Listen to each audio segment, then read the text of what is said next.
Welcome to the Exploring Awareness podcast. Join Dr. Frank Anderson and Lisa Berry in exploring new ways to live in this chaotic world and find peace and joy in the most unlikely places. Hi, and welcome to the Exploring Awareness podcast. It's a conversation that includes you as well as us as we explore our thoughts and emotions and ways to find love and joy and peace in the most unlikely places, which about now in our history is pretty much everywhere. We're in a pandemic. Now we have a lot of racial unrest, and we're in the Ann Arbor, Michigan area. Frank works for the University of Michigan, where a lot of conversations are already taking place. I'm having those conversations and interviews on the radio station where I work. And as one of those conversations, the president of the University of Michigan, Dr. Mark Schlissel, put it, it's a moment that has captured our consciousness and touched our souls. And Frank, you work for the University of Michigan, so they're addressing it pretty frequently already, are they not? I do. We had a town hall last week. We had another town hall today, and my department had a meeting as well. And the whole community is coming together to do what Dr. Schlissel said. You know, it's like this is bringing something into our consciousness. And for a lot of people, that hasn't been the case. And when we talk about, all the things we've done on exploring awareness, we've been talking about bringing things into consciousness. And we've been bringing things into consciousness through these meditation practices. But right now, the world is forcing us to bring these things into consciousness. What does that mean if you're a beginner and you're saying bringing something into consciousness? What exactly does that mean? Yeah, right. Because, you could easily go along your life and actually not know that things are happening. And not knowing that you don't know can result in like being in a bubble, right? And so all of a sudden you bring things into consciousness. And, the other day I was driving and the sun was setting. And, we think, the sun rises and the sun sets. But, actually the sun doesn't move. The sun stays in the same place. The earth is turning. There's a certain way you look at it. You think the sun is moving, and that's the way we use our language. That's the way we kind of talk. Oh, the sun is rising and the sun is setting. I mean, people probably thought that years ago before they knew the earth was round, and the sun is exactly staying in the same place. We're actually moving. And, that's also something like, wow, have you ever really thought about that? And that's the truth of the matter, regardless of how we might think and do and move around in the world. So now we have a lot to think about. We have our health to think about, our well-being to think about. Are we going to get a disease that could kill us or make us really, really ill? And I think people kind of got fed up with that. And then we had these incidents involving police and white officers and black victims, and it just all kind of came roaring to a head. And it's not an easy conversation to have. I'm just going to say that up front. And as an objective journalist, I always try to be really careful about what I say and how I say it. And I think about both sides before I say something and almost anticipate the reaction to that. And please know that my intention is always to say something that is helpful. We would ask that you listen and not judge us, and we would ask, and we're not going to tell you what to think or how to feel or what to do, but Frank felt strongly about having this conversation, and I try to be as open and supportive as possible, with the end goal being, how can we help people? So what exactly did you want to hone in on? Right. Well, I think that when Dr. Schlissel said, bringing into consciousness, what does that mean for us? And with this podcast, we've been doing something called Exploring Awareness. And we started out by something so very simple, and that is bringing consciousness to the breath. Right. And the reason we can bring consciousness to the breath is because the breath is right there. It's right there, right in our body. And when people talk about meditation techniques and mindfulness, we always use the breath at least as one way to start. And so really becoming conscious of the breath, something that's been going on your whole life, is like the first step. And then you might say, well, what's the big deal about that? Well, right. It's like that doesn't sound like. And you may have heard, oh, mindfulness causes stress reduction, and mindfulness of the breath is how people start. But we really are taking it way, way further than that, right? Because we also talk about mindfulness of the body, we talk about mindfulness of the thoughts, and we talk about mindfulness of emotions. And so when we're going around on our everyday life, we can work on that. Sometimes we work at that at our leisure, right? Sometimes we work at that because we want to feel less stress, or we want something, we want more relaxation. And that's great, and that is fine, and that's what we've been doing for years when things were calm. And now all of a sudden, in the last 4 months, we don't necessarily have that luxury to be able to do that at our leisure. Right now, we are being asked by a huge historical moment to bring consciousness to this. And I cannot ever pretend to say I know and experience what other people in the world have experienced. What I feel like what I can do and what I can suggest as one thing other people can do is to allow these things that are happening to bring them into our consciousness, and use these exploring awareness techniques that we've been talking about, to look at them. And even though they're difficult and even though they're painful, just like when we talked about in previous episodes, I think episode number 5 is called "Oh, Those Emotions," becoming aware of your emotions and letting them be there so that you can be aware of them results in some healing, results in some connection to something deeper. And then we don't know what will happen after that. But once you start connecting to something deeper, we talk about moving in a different lane, or making decisions like a trajectory of a ship. A ship can set a trajectory for this way, but if you just shift it a little bit, it ends up in a whole different place. And so I thought that today we could connect this work that we're doing here. When people are wondering, what can I do? Start with yourself. And this is one way you could do that. And so that's why I thought we should kind of focus our exploring awareness on that particular idea. So I like start with yourself. Everybody's so judging and worried about what other people are doing and saying, and they put their black square up wrong, and they're not speaking at all. And, why don't we just start with ourselves? I like that, and not worry about what everyone else is doing, and not worry, but be aware of who you are and what you're thinking and how you might change it. Right? I wanted to go back to the breath thing. All of a sudden, that really excites me. That is so simple, but it's such an awareness thing. And you're like, I'm breathing, and it happens, and I don't have to try. I mean, I try. I'm a big trier. I'm a big thinker in life, and I try so hard, and I think about things. But if you're lucky, if things are going well, you just breathe and you don't have to try. And I like focusing on that. It's taken me a while to get that. But once you do, it's like, oh, okay, that's such a lovely thing. I'm breathing. Aren't I lucky? And I'm going to focus on that. But let's start with ourselves. And I think, it is painful. You mentioned that. I don't want to think we're asking too much of people. You don't have to do this. But it might be helpful. Is that what you're saying?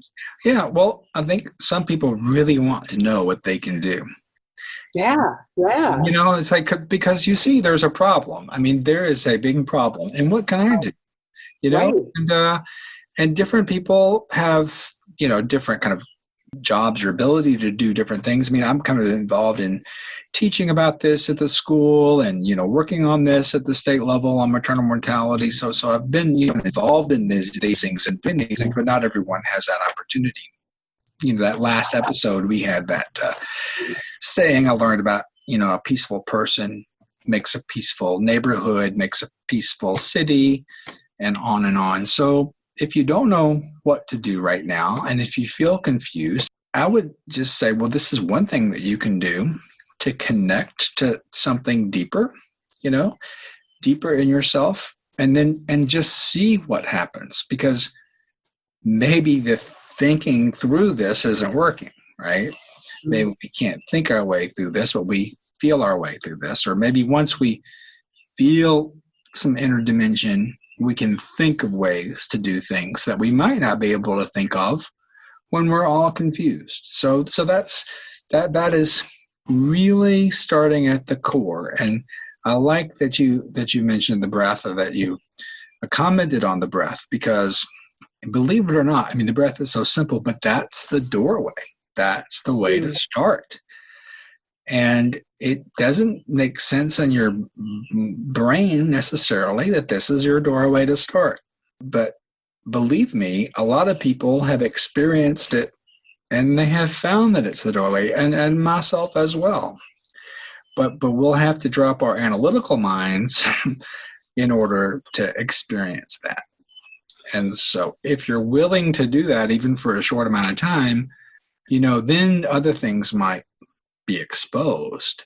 You might even find there's a lot of freedom there, freedom from preconceived ideas, freedom from things that you think you knew already, an expansion, from a contracted place to a much bigger space. And in that bigger space, there's way more things you can do, a lot more you can move around to do. And it's driven by what's in that space, that sense of love, that sense of peace, that sense of generosity, the sense of joy, wisdom, strength.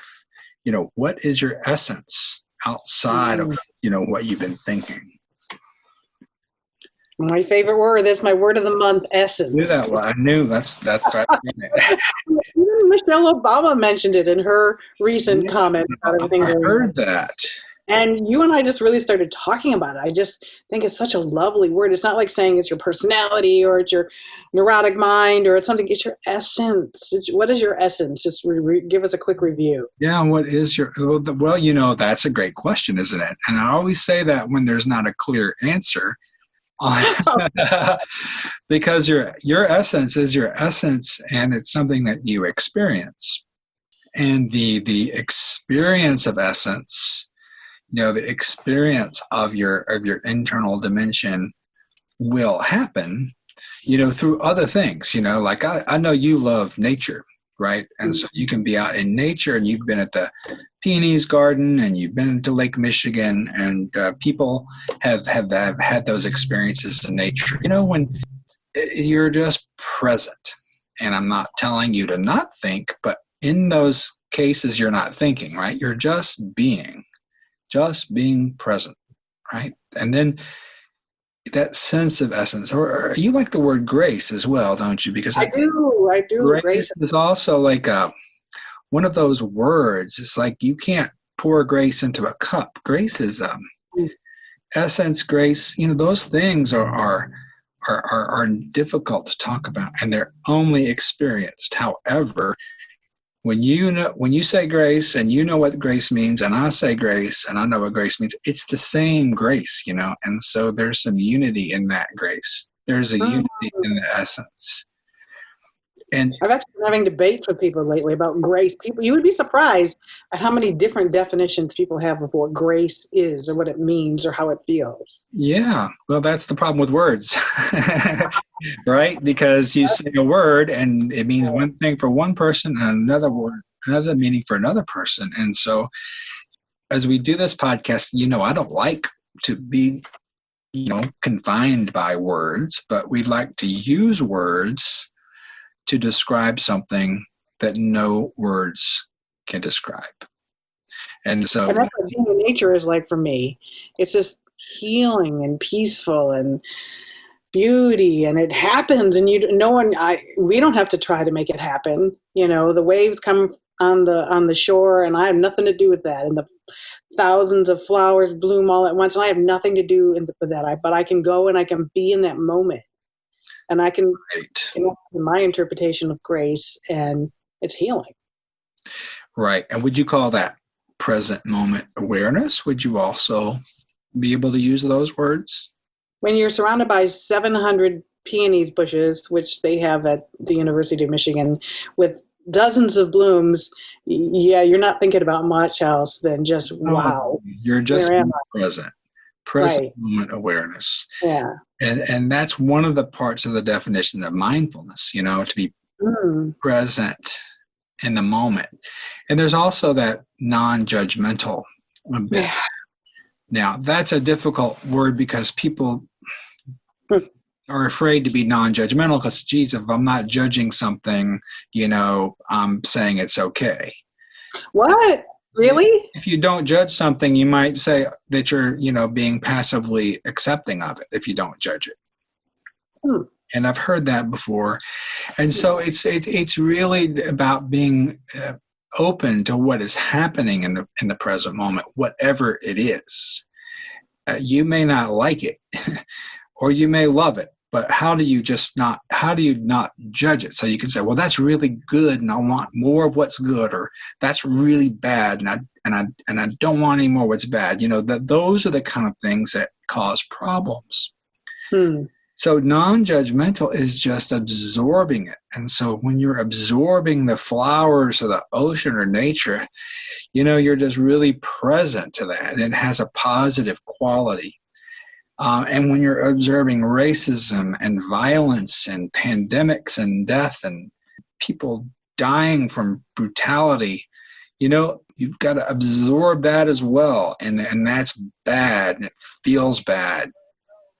But, to see these things from a place of awareness, then, you can respond from there, right? And so you see these beautiful flowers and you respond with joy to those beautiful flowers and you take it in and you see this, the darkness, and you respond to that in a way that makes sense to you as well. It may be however you respond to it, whether it is going to a march or starting a nonprofit or contributing to a nonprofit or just, talking to your friends from an open place. There's a lot of different ways to respond to that, but it's still a response. So what would a reaction be? You could react to those flowers by saying, oh, those flowers, and you pick them and you don't want to leave. And, there's a way you could react to good things. And I think there's other examples of that, and there's a way you can react to bad things. But what we're talking about is a response from a deeper place than a reaction, from the more primitive part of the mind. So when I respond to what's happening, it breaks my heart. Last episode, you said some beautiful, amazing things, and it was really hard not to have an emotional reaction. So was that responding to have an emotional reaction? To what? What was it? A reaction? Racism and all the problems in the world and the disharmony and the, unfairness that's taking place. I guess it's a reaction to be upset, isn't it? I think that, I think being upset is actually it's not a reaction. It's more like an emotion.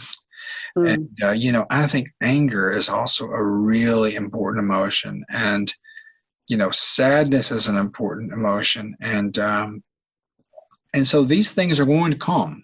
And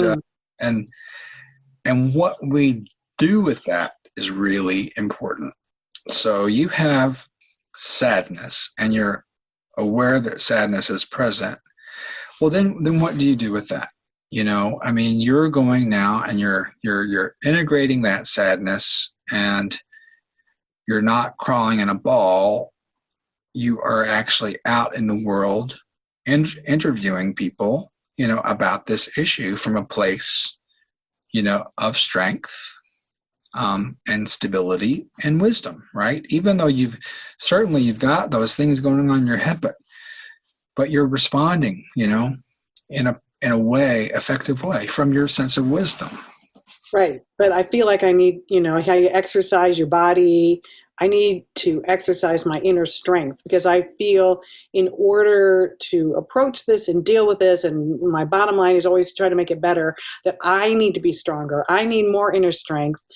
so I can be calmer and centered and deal with this in a way that it's going to make things better. So yeah, I've been looking for inner strength. What is inner strength? I'm a big researcher. What does inner strength mean, and where does it come from? And I actually, of course, looked it up. You always laugh at me, but I look everything up, and I found one definition of inner strength is to train your mental and emotional body as well as your physical self. We need to be strong so we can be calm and keep our heads on straight. And all right, you're laughing at me. Well, I love to bring this up, the top-down approaches versus the bottom-up approaches. All right, well, help me be strong bottom up. Well, I would say that you and me and everyone in this whole world has already got all the inner strength that you need. And I am not the only one has experienced glimpses of this, periods of this. There are people who are always there, but there's this a lot of us want inner strength from someplace else, and you use your brain and you want that, or you might do things to make that happen. And the paradox of it's when these things are let go of that you actually get the strength. So that means it's in you, right? I'm going to give myself points for that, right? That it's in you already. Yeah, because it's inner strength. It's inner strength. It's already there. It's been there your whole life, and the doubts that you have about it are what are getting in the way of it.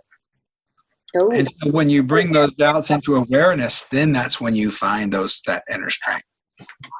So inner strength has always been there. It's part of who you are. It's the doubts about it. Well, is that our upbringing? How do we doubt our own inner strength? Where does that come from? Oh, absolutely. Yeah. Your upbringing, your culture, your experience in the world, it brings up a lot of things. It brings up self-doubt. Absolutely.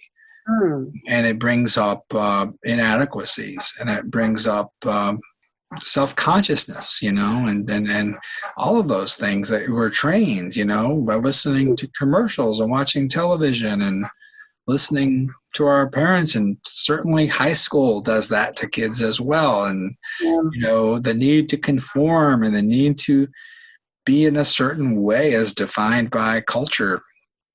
So certainly those things are infused into our society. And this, what we're talking about when exploring awareness, is to really take a step back and see how all that is happening. And that includes issues around race. So there's racial inequality, institutional racism built in to the system, and a lot of people don't know that. A lot of people don't know that.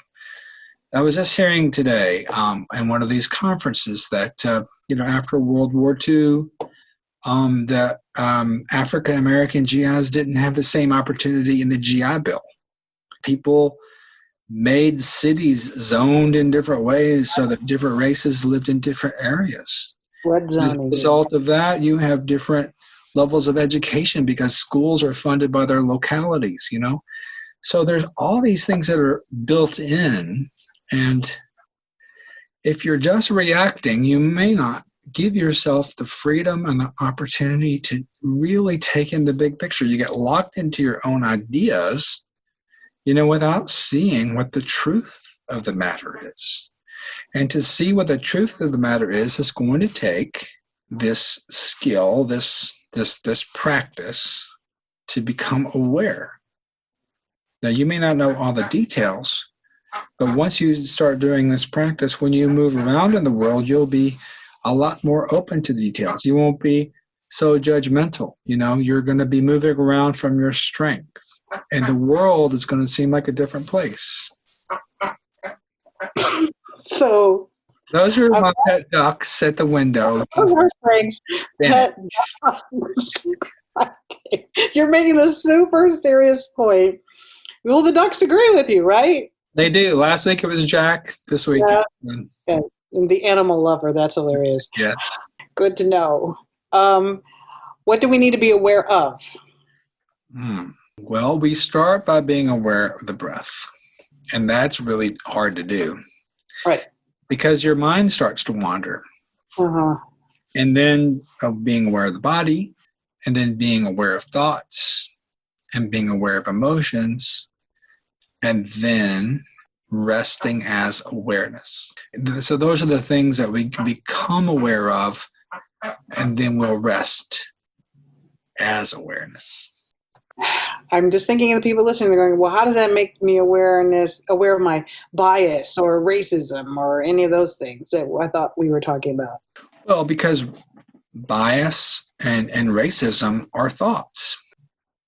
So just getting into that spot, being aware of your breath, and we do those meditations that be aware of your body and being aware of your thoughts and letting them go, and doing all that is going to help us kind of dig down deep to. Well, I mean, if you really were aware of your thoughts, and you were aware how your brain is conditioned, to think in certain ways, the place of awareness is that non-judgmental, present place. And so there's no racism there, and there's nothing there. It's empty. It's all good. Now, if we could all experience that, this world will be a very different place. But right now we don't, Everyone's got their own ideas. Everyone's got their own set of rules. And those things are all different. What unites us all is something deeper. Right? But until you experience it, you won't know that. What unites us all is something deeper. Absolutely. Like what? You know me, I always want the quick fix. Like what? What unites us? Well, we'll go back to that word essence. You might, if you're religious, you might say God, we're all divine, and it's just when you go beyond thoughts, these things all dissolve away. Differences. I mean,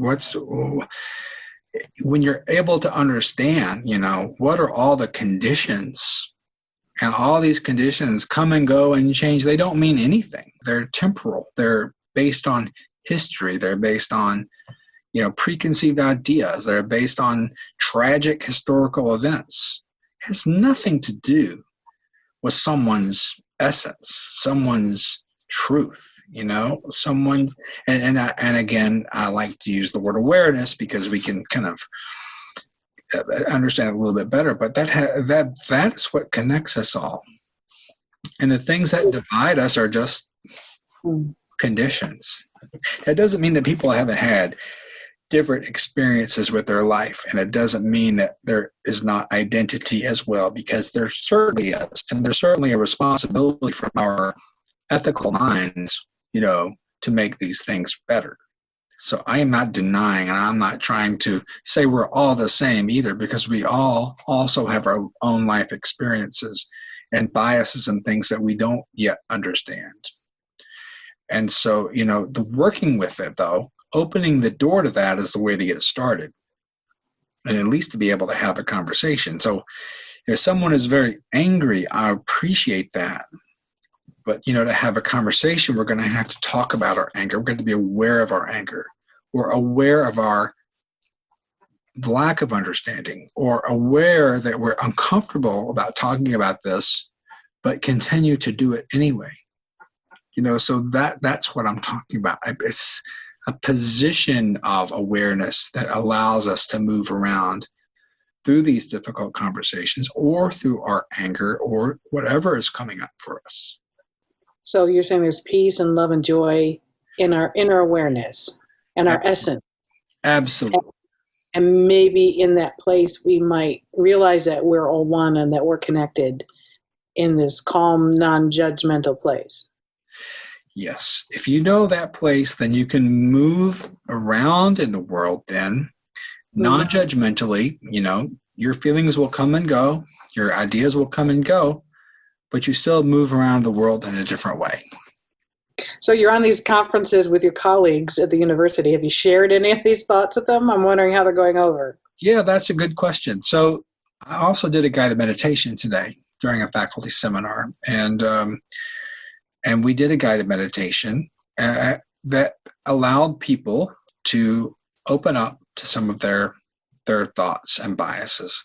And so, and people that are listening to this podcast are listening to it because they want to listen to it.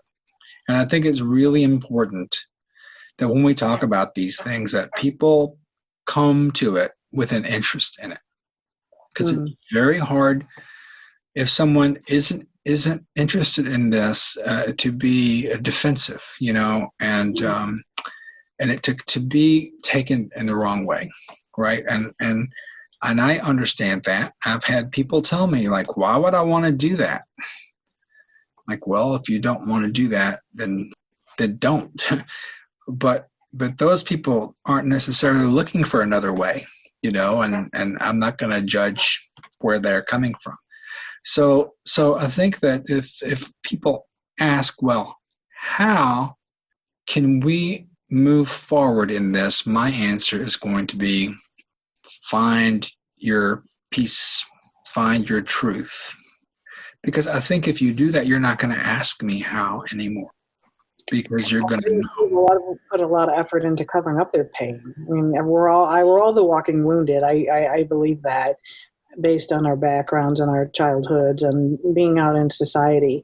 So I think people put on a lot of masks or do a lot of things to cover up their pain, and now you're asking them to, I feel like the squirrels out in my yard roaming around looking for the nuts they buried, a few seasons ago. You got to dig around and you got to look hard, and it's not easy. And I'm thinking that's what you're saying. You're telling people to dig through those painful thoughts and find their peaceful essence. For some people, that is going to happen. And, if you've been suppressing painful thoughts for a very long time, this work can be difficult. And that's why it won't be stress reduction. But I would say that the only way out is through. And so if you have to work through some pain, then the only way to heal that is to work through it and get through it. And sometimes that does take working with someone else, And being willing to admit you might have been wrong. Yeah, you have to be willing to admit you might have been wrong. Yeah, exactly. And that's okay. I mean, people are wrong all the time. And how are you going to get past that? But by working through it and getting past it. It's like, forgive yourself, compassion. We had a whole episode on compassion. Could you be compassionate to yourself because you were wrong? A lot of people are very compassionate with their friends when they're wrong, but maybe being compassionate with yourself when you're wrong is also a way to move forward. Well, I think that might be a useful thing to touch on in the racism situation that we have right now, that as we have more conversations, and actually I personally feel like we're done with the conversations, we need actions. But as we move forward, just to say, I realize that just because you're Black or African American, you had to put up with that. And I'm sorry to hear that. And I acknowledge I didn't know that. I accept my responsibility for how I may have contributed to that in society, and we're moving forward. We're moving beyond that. Right. So that's taking a little accountability for it and forgiving. You don't have to beat yourself up about it. You just, acknowledge it and be open to being better. Well, and I am quite sure that many people would appreciate that so much more than people not acknowledging it or denying it or burying it or hiding their head in the sand. Because believe me, people who've been oppressed for whatever reason, they're already a lot more conscious because they've had to go through these things. The people are very, very aware when they've been challenged over and over again. And now we're being challenged and we're being forced, at least we're being invited to, be conscious, fully conscious of what is happening. And to me, that's the first step. That's the first step to doing something, because otherwise, you can do things, but is it really authentic? And it might be, But if you're struggling with this, I think that going within and just we're not talking about a lot here. We're talking about 30 minutes a day of just exploring, and it's not just about racism. It's about everything that you judge. Everything in the world. How are you going to move into the world with peace and joy and wisdom? If you're all locked up in judgments and thoughts and expectations and inadequacies and all these things, it may not look that different on the other side, but you'll feel a lot different on the other side. And so when we talk about exploring awareness, we are inviting people into this process. And we're using mindfulness techniques to explore awareness and see what happens, right? I don't promise anything. It's really your own experience and what's going to happen. So when you get this, when you get it, there's going to be a little bit of a shift, a qualitative shift, and you keep working with it, and things in the world will be very different. And it doesn't sound like it's that difficult. It's like from here to here. It does. It's not that difficult, but it's a big step. But could be painful. It could reveal painful situations that you have suppressed. It also can reveal traumatic situations that you suppressed. And sometimes if that starts to happen, it's time to stop. Now you might be able to just feel into your body and feel yourself safe here in the present moment. But I think that for some people it's tough. Some returning war veterans with post-traumatic stress disorder. I mean, it must be extremely difficult, to have memories and thoughts and all these things in your head. And when you stop, keeping yourself busy or watching TV, it starts to come up and you don't want it to come up. Right. But I know that mindfulness techniques and getting past that and connecting to this part of you that didn't change, that's where the healing is going to come from. And so when people work with PTSD patients, they work with mindfulness and they're like, okay, you can say to someone, oh, that was in the past, but it's not. It's still there for them. But connecting to something that was the same before they went and after, those conditions that happened to them, there can be some space between them. And the more you practice this, the more space you get. And then these thoughts can come up and they won't be so painful, just a little less painful, because you're here from this place of presence and these thoughts are happening, and then these thoughts are happening, and these thoughts, and they come and they go, and blah blah blah. And it's like, oh wait a minute, they're coming and going. So the identification with thoughts can kind of dissolve, and the identification with the core can be built up. Like Pilates for your mind. Pilates for your soul. For your soul. There you go. Yeah. Oh, boy. A lot of us don't want to give up our thoughts, and we don't want to give up preconceived ideas because we think that's who we are. Right. And that's what we think. And so when we're aware of what we think, then we might realize we're actually the awareness of thoughts and not the thoughts themselves. I think about that a lot lately. I like that. You're not your thoughts. Who are you? You're not your thoughts. Your thoughts are something that you cook up, right? Yeah, exactly. Or that you've learned, or you think are true, and they may or may not be. You are the space between your thoughts and the space between your breath, and you have the freedom to let them all go. Right, you do. You do. There's this one metaphor, like your experience with life could be you in a crowded garage, and you got all this stuff, and it's in your way, and it's keeping you from getting what you want to do. Or You can have this stuff, but you're in like a huge airplane hangar, and you got the stuff, but you got all this space to move around and do things, and or I used to have a metaphor of being, in this mountains with meadows and valleys, and I was just like stuck in one little corner of it. You're stuck in your thoughts, and you're stuck in a very small world that you create with your thoughts. So how do you dwell outside of that? And then there's remember that tiger we talked about at the Washington Zoo, when it entered its habitat, it just maintained this same path that it had before. Even though it was out, it couldn't see that it had so much more potential. And so what I would say, when we're identified with thoughts, we're identified with a very small experience of life.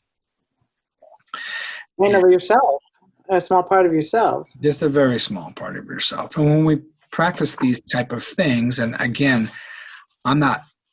there's no ideology here and there's no dogma here. I'm just telling you where we talked about how we do it, and this is what we'd like to share with you. And there's lots of ways.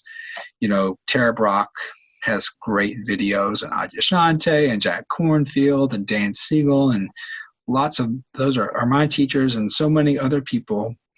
We're all saying the same thing, and they say it probably a lot better than me. But still, it's all there, and it's all out there, and there is another way. And in this case, we're talking about it in terms of racism. So there's another way to deal with this, and that's what we're inviting with this podcast. I hear you. Right now, every week something else happens, and it's like, you thought last week was tough. Well, this week more things are happening, and it's a lot for someone like me who's an empath who feels everything. It's hard to just let it all go, really, really hard. But I hear ya, and I try, and I don't stop trying. And maybe you don't have to let it all go. Maybe you could just bring it to awareness.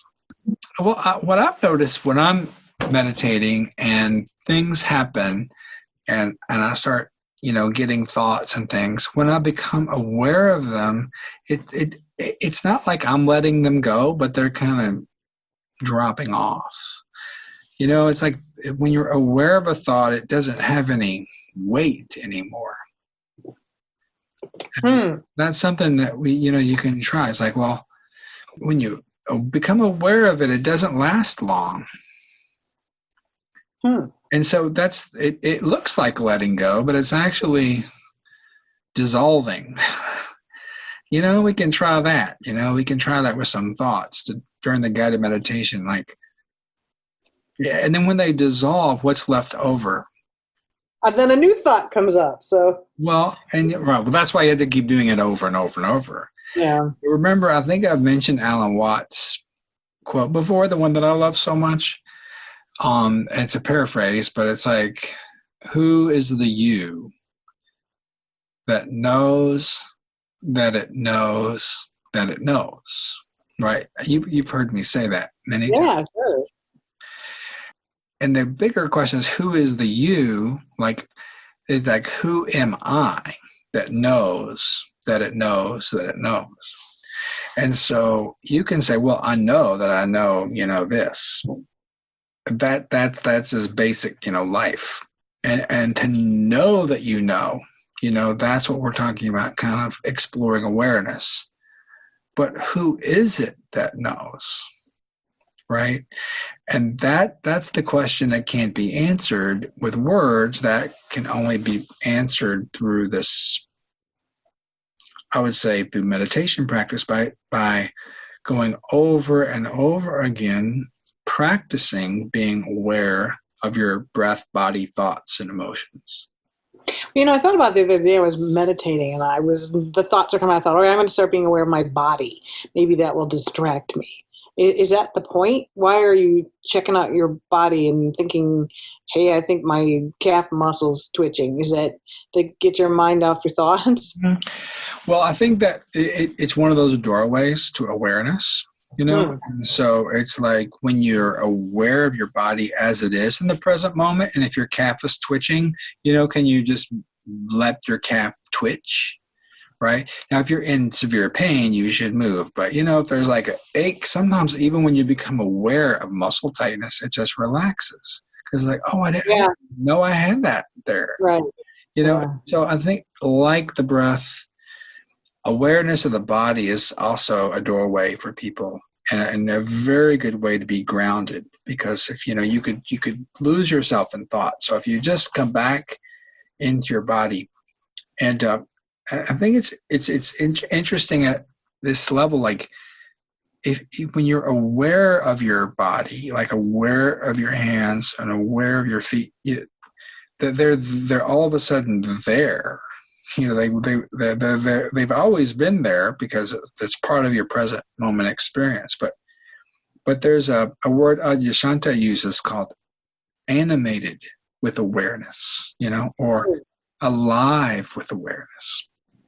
And I don't want to talk about death right now, but being alive, you're alive and you're moving and you're aware of your whole body and you're present in it. And again, it's a simple thing. Of course you are, but to be aware of that is like a miracle. It's wonderful.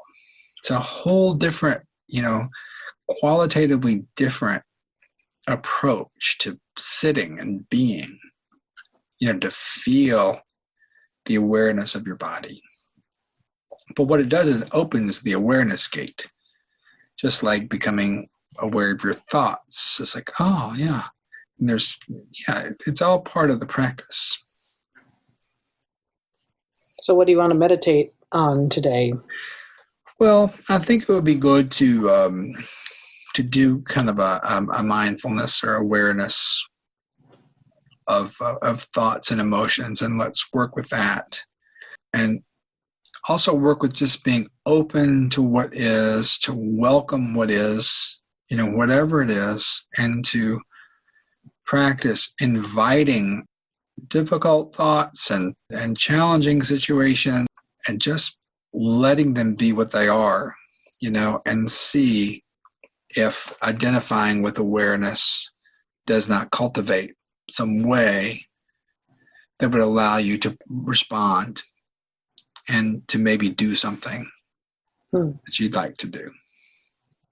Okay, sounds good. So the intention of the meditation today will be, to connect to that deeper place of response and to see, well, what does that, what might that suggest to you to move forward? And so we'll start with our doorways, which will be breath and body, all right? And so we use the breath and body to kind of get our awareness going. And then we'll do some awareness of thoughts and emotions. Okay, any questions before we start? Nope, not really. I think it's very... If you have a question, please, you can email us. Let me get that in right now. exploringawareness@gmail.com. We're looking for your questions. So yeah, if you have a question, I don't have a question, but if you're been listening to this or as we move forward and you have a question, email us at exploringawareness@gmail.com. I had to get that in, sorry. Now we're going to meditate. So the other thing is, let's not have any expectations, and let's not, I don't want to try to, make thoughts go away. So today we're just going to welcome everything in and see what happens when we become aware of it. Does your mind ever race, or are you past all that? Sure it does. My mind races. When you're meditating? Less and less, but it depends. It depends on the day. Okay. It depends on what's going on. But if I meditate in the morning, it doesn't race. And usually when I meditate, it's for 40 minutes, and my mind might race at first, and then and that's okay. Most of the time, I can settle down into a nice presence. But it takes practice, and it takes a little bit of time, and that's fine too. I mean, you got your whole life, no rush. Okay. What's fine? But anyway, it's not a judgment. It's not a competition. It's just we're all on this journey together, and I encourage everyone to keep trying. And so now we're going to do this special thing. This is special because, it's most of our day is spent in our minds and on tasks and other things. And so now we just have this very special time to experience something different. And so I invite you all to have a nice seat in your spot.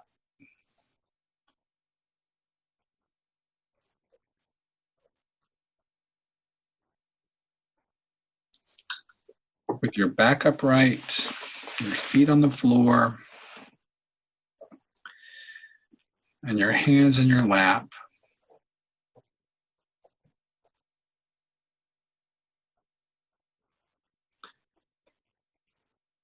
And just start out by feeling your body right here in this chair.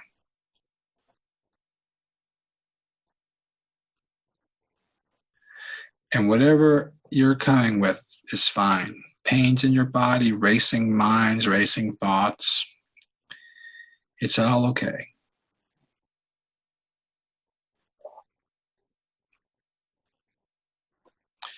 But so the guidance comes in when I'll just ask you to notice or be aware of your breath.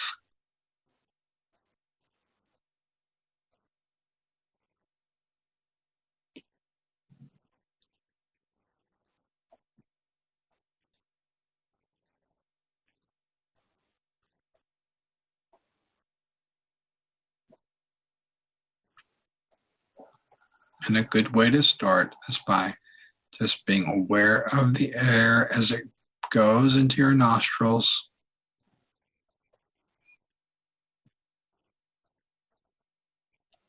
Fills your lungs to that certain point. And then there's a little trigger and the process reverses.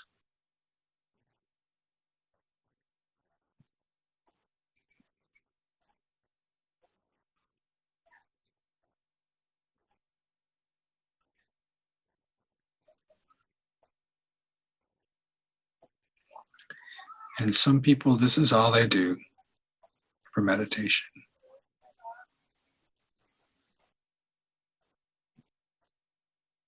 And just by being aware of the breath, notice what it's doing to your body and your mind, and just notice if you might already be feeling a little more relaxed.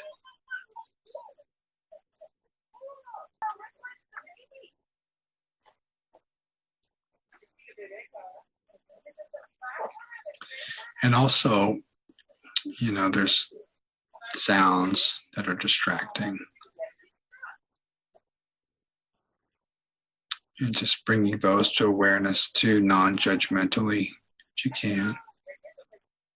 Those are just sounds that are happening.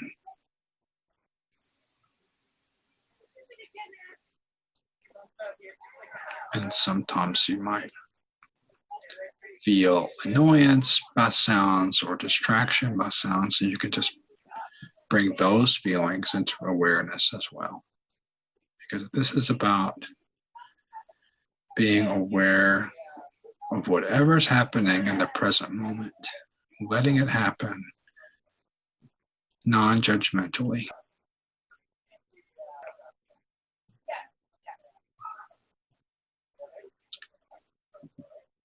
And so the breath is happening non-judgmentally.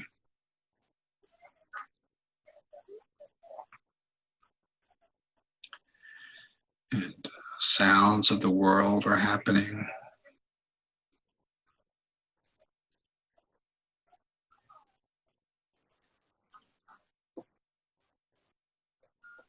your body. We'll just quickly feel into the feet and the ankles and lower leg and knee and upper leg and hips. And feeling both of your lower legs, your abdomen, your back, your chest, your shoulders, your hands, wrists, and forearms, and elbows, and upper arms and shoulders.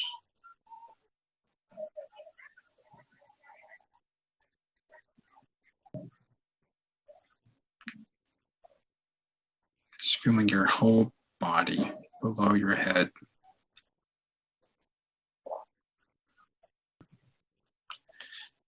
And then moving up the back of your head and around your ears and the top of your head, your forehead, and your eyes and nose and mouth, chin.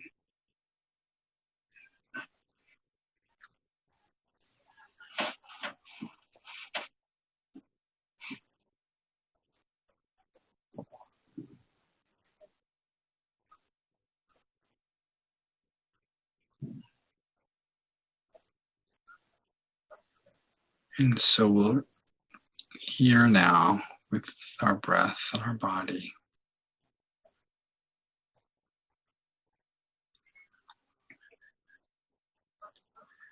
And in our heads, our brains.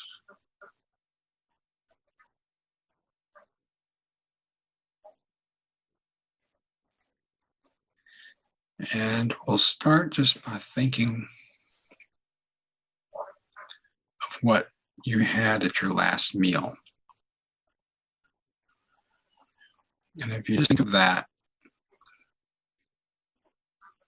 maybe you have a memory of what it looked like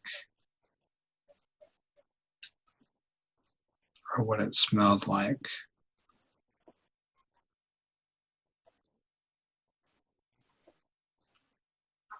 Okay, and so the thought is there, and now shift to being aware of that thought.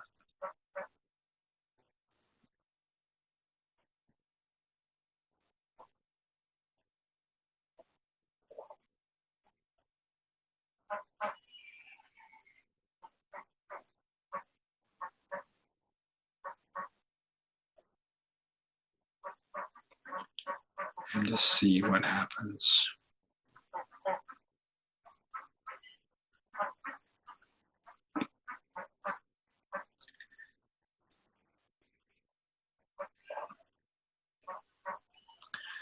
And you can think of some happy event that happened to you this week.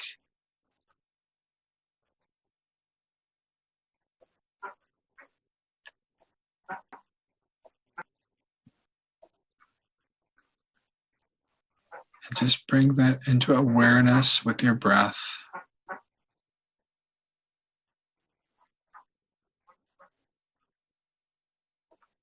Be aware of that thought.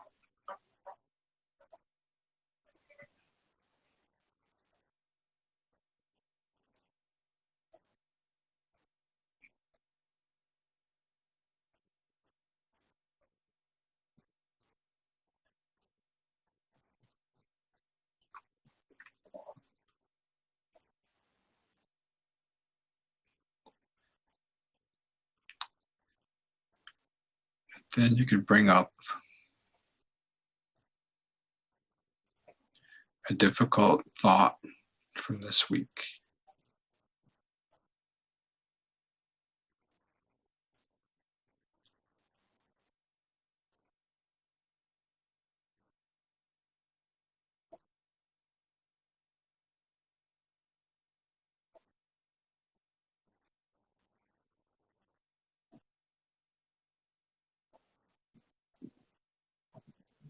an image, video,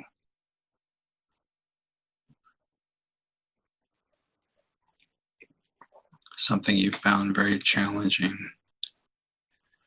a thought you had.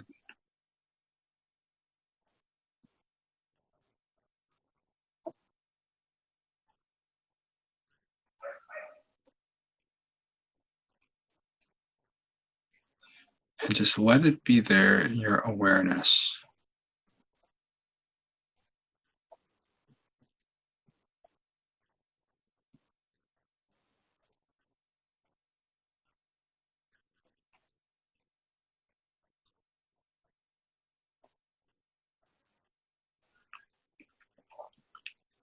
And remember how it made you feel.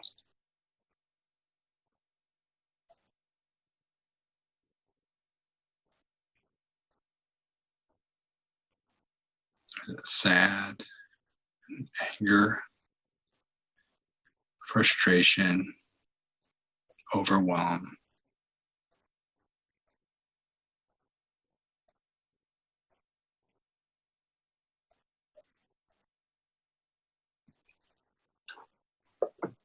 Okay, so those thoughts, those emotions happening, and just take a breath and be aware of those.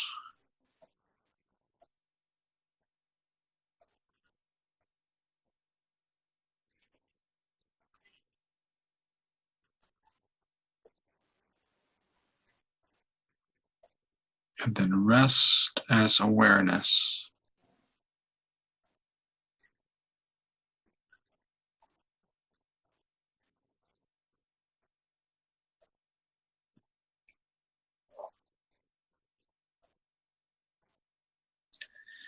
And as more things pop up, it's not, we don't try to get rid of them, but just let them be as cars on a train going by or clouds in the sky.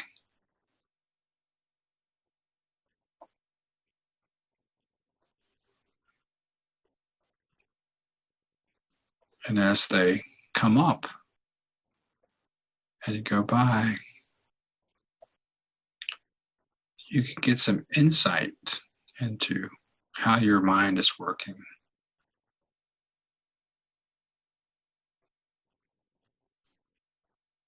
But the place of awareness is just objective. It's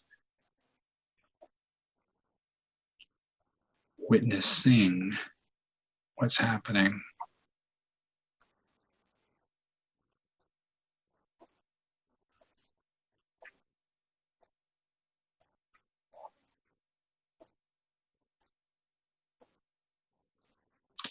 And it's compassionately letting whatever's happening in your mind happen.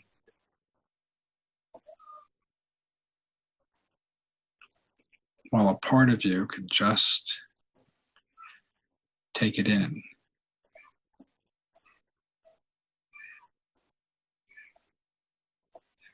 And you might get insight, learn how you think, learn why you think.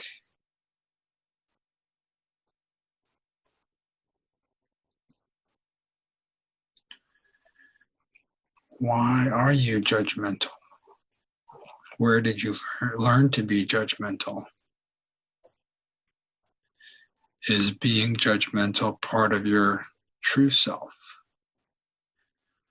Or is part of your true self just love and generosity?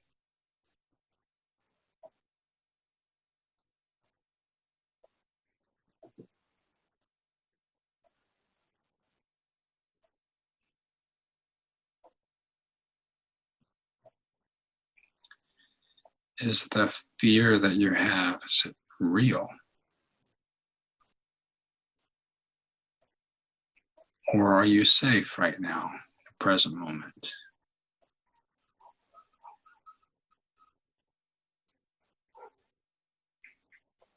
If not, how do you make yourself safe?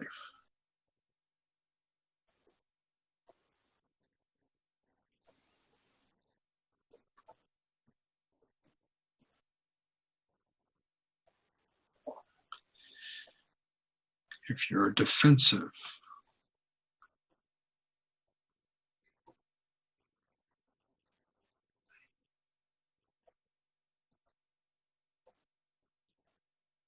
where does that come from?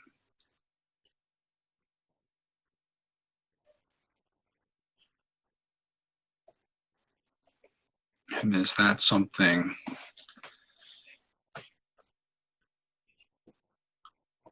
learned, or is that a reaction? Or does that come from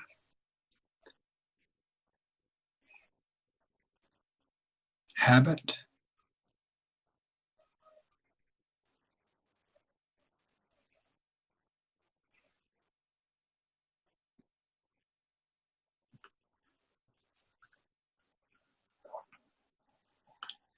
To gain insight into that, how your mind is working while you rest in the present moment.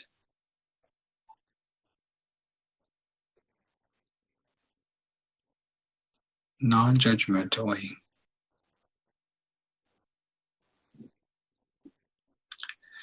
And if you can do that, then you might experience freedom,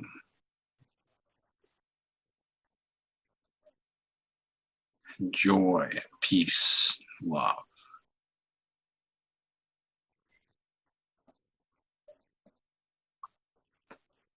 That will come just from inside you, from your essence.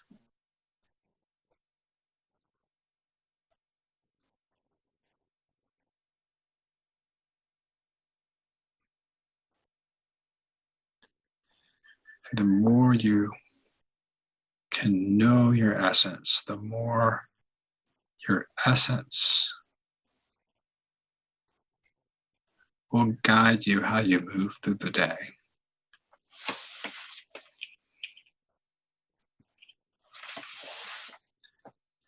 And maybe that way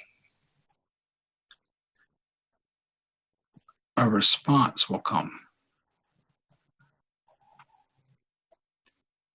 from a place of spaciousness and openness.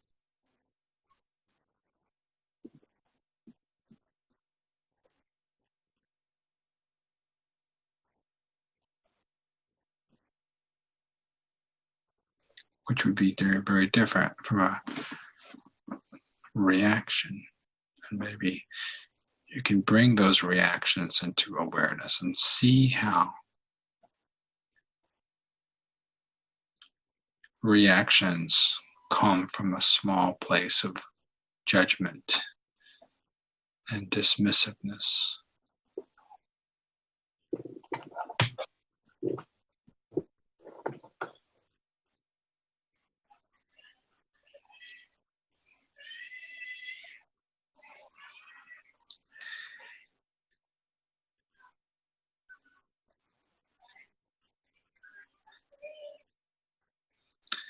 And so you can access this awareness place anytime you'd like.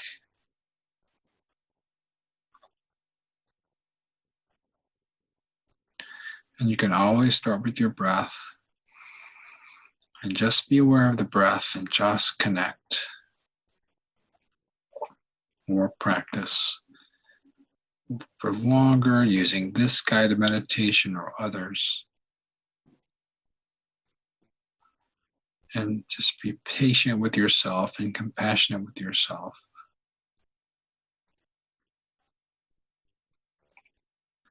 And try to practice this every day.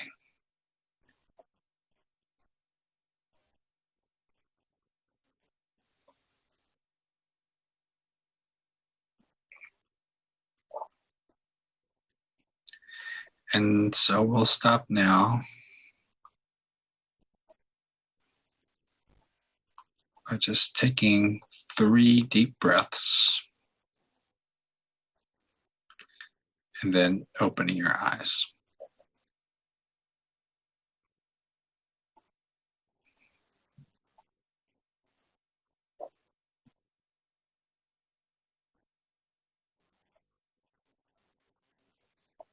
Do you feel calm? Do you meditate yourself and you're leading a meditation?